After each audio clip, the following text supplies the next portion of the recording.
What's your take? Emotionally matured, financially stable, and love. Don't marry because you are in love. Marry when you are emotionally matured and financially stable. Love is not enough to build a healthy relationship or marriage. Emotionally matured, financially stable, and love are all variables that are not measurable.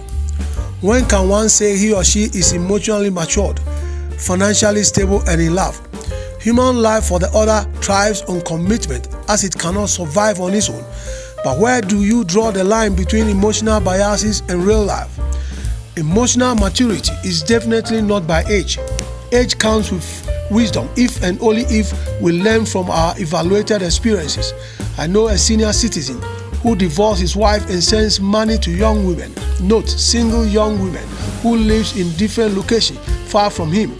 Is that emotional maturity? We learn to manage our emotions through our life experiences, so it's a process that takes a more longer time, such that one cannot use that alone as a reason not to or to get married. You need wisdom and knowledge to add to your experiences to be emotionally matured. Financially stable. Then you want to be a grandfather to your own children. One need to definitely feel he or she is in love, but adding knowledge and wisdom. Knowledge and wisdom of what it is to commit to another person in marriage. There is no known institution that teaches marriage apart from cultural rites, ushering the young to adult life. There are books written premise on worldly standards and principles, but I think knowledge of what God, who instituted marriage, expects us to do is important. One needs emotional maturity, but in this case, not through living a marital life before marrying. It's a whole package for parents, the church, and society to bring our children to some acceptable standards to enable them take this all-important decision. You need to be earning at least an income, whether as an employee or an entrepreneur. You cannot fulfill your marital responsibility without earning a reliable and constant income.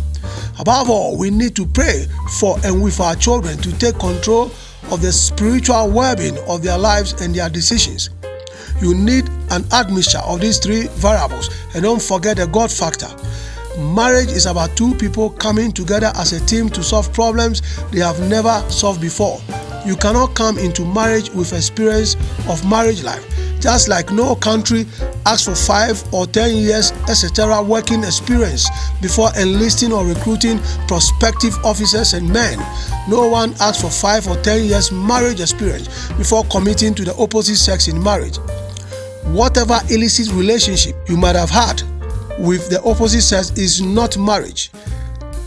This is an illegality. Bible says stolen water is sweet and bread eaten in secret is pleasant. Read Proverbs 9:17.